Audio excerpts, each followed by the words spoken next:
Zee 24 तास एक पाऊल पुढे. कारण ते जर का सर्व झाले, मुख्यमंत्र्यांना लोकायुक्ताच्या कक्षेत आणण्याला प्रिन्सिपली आपला काही विरोध नाहीये, पण पुन्हा लोकायुक्त म्हणजे मी माझा मुद्दा सोडत का नाहीये. कारण समजा मी आज म्हटलं की लोकायुक्तांच्या कक्षेत मुख्यमंत्री असावेत, म्हणजे तीच एक बातमी होणार, पण तेवढे ती अर्धी बातमी झाली. त्याचं पूर्ण जोपर्यंत आम्हाला उत्तर मिळत नाही की बाबा ह्यांच्यावरती वचक कोणाचा. शेवटी आपला देश हा सार्वभौम आहे, आपण आहेच, आणि लोकशाही म्हणजे जगातल्या सगळ्यात मोठ्या लोकशाहीपैकी आपली एक लोकशाही आहे. याच्यामध्ये सर्वसामान्य माणूस हा सर्वशक्तिमान असायला पाहिजे, कारण त्याच्या मतावरती आपले सरकार बनतं. आणि त्या सरकारच्या वरती जर कोण येणार असेल आणि तो नेमला जाणार असेल तर मग सर्वसामान्य माणसाच्या मताची किंमत काय. सचिन तेंडुलकर यांना खासदारकी काँग्रेसतर्फे राष्ट्रपतींच्या कोट्यातनं आज जाहीर झाली. त्यांची आज शपथही कदाचित होईल. त्याचबरोबर रेखा अभिनेत्री यांनाही झाली, परंतु त्याची चर्चा तेवढी झाली नाही. परंतु रेखा यांना मिळाली किंवा अनु आगा इंडस्ट्रियलिस्ट आहेत पुण्याच्या थर्मॅक्सच्या, त्याच्याबद्दल चर्चा झाली नाही. परंतु सर्वात जास्त चर्चा साहजिकच सचिनची झाली होणार, कारण सचिन हा महाराष्ट्राच्याच नव्हे तर देशाच्या गळ्यातला ताईत आहे. पण शिवसेनेचा विरोध आहे का? अजिबात नाही. कुठे विरोध? मला एक कोणाचा अगदी संजय राऊतचं सुद्धा विरोधाचं स्टेटमेंट दाखवा ना. विरोध नाही हो. काय होतं, ही काँग्रेसची चलाकी आहे का असा प्रश्न पडतो. आपण सचिनला काय त्याच्यासाठी आपण अपेक्षा करतोय? भारतरत्न. मग भारतरत्नाची चर्चा चालू असताना तुम्ही खासदार त्याला करताय. ज्या कॉन्स्टिट्युशनल तरतुदीखाली या नेमणुका केल्या जातात त्याचं कलम तुम्ही 80A section 3 sub clause 1A याच्यानुसार upper chamber of the house मध्ये कोणाला नेमता येतं याची जी एक नियमावली दिली आहे त्याच्यामध्ये सायंटिस्ट आहेत, लिटरेचर मधले आहेत, परंतु खेळाडू नाही आहेत.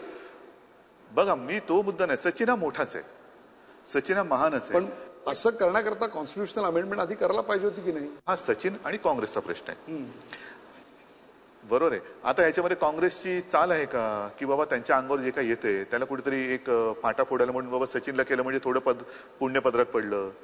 सचिननी जे काय कर्तृत्व केलेलं आहे तो विक्रमवीर आहे, आणि त्याचं जे काय पुण्य आहे ते तुम्ही तुमच्या पदरात का घेता? असं नाही वाटत की याच्यामध्ये कुठेतरी अशी चाल असू शकते की एकीकडे अण्णांच्या आंदोलनाला युवकांचा मिळणारा वाढता प्रतिसाद लक्षात घेता, ही सगळी भ्रष्टाचाराची प्रकरणं लक्षात घेता युवक आपल्याकडे अट्रॅक्ट व्हावेत याच्याकरता असं बघता येईल याच्याकडे? सचिनला खासदार करून काँग्रेसला काय मिळणार आहे? काँग्रेसला काही मिळणार नाही, पण काँग्रेस एक प्रयत्न करते, केविलवाणा प्रयत्न, आणि त्याही पेक्षा त्यांना श्रेय घेण्याच्या प्रयत्नापेक्षा आम्हाला सचिनला भारतरत्नच झालेला पाहिजे. आम्हाला तो भारतरत्नच व्हायला पाहिजे. मग त्याला तुम्ही बगल देतात का? म्हणजे हा प्रश्न कोणीतरी विचारला पाहिजे त्यांना. अगदी म्हणजे त्याने खासदार व्हावं की नाही हा त्याचा प्रश्न आहे. आणि पुढे कर्तृत्व असं काय नाही, तो जो मैदानात म्हणजे तो मैदान गाजवणारच आहे, तो तर राज्यसभेत पण गाजवेल, त्याच्याबद्दल मला काही चिंता नाहीये. मोखाड्यामध्ये एक बाई पाणी आणायला गेली आणि पाणी त्या उन्हाच्या झळांनी पाणी मिळालं नाही म्हणून ती त्या ठिकाणी मृत्युमुखी पडली. हे ठाणे जिल्ह्यात झाल्यानंतर ज्या प्रकारे वातावरण पेटवायला पाहिजे होतं त्याच्यात कुठेतरी विरोधी पक्ष कमी तुम्हाला सांगू वाटतं? मला वाटतं आपण दोघांनी जबाबदारी स्वीकारली पाहिजे. दोघांनी म्हणजे उदय निरगुडकर आणि उद्धव ठाकरेने, एक राजकीय पक्ष आणि माध्यम. पण हा प्रश्न म्हणजे रस्त्यावर पेटायला पाहिजे.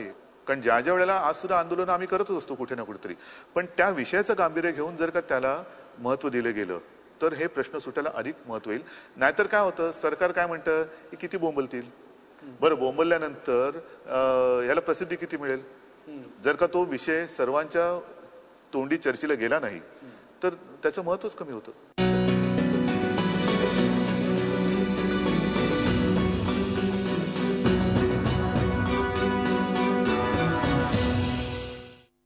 झी 24 तास एक पाऊल पुढे.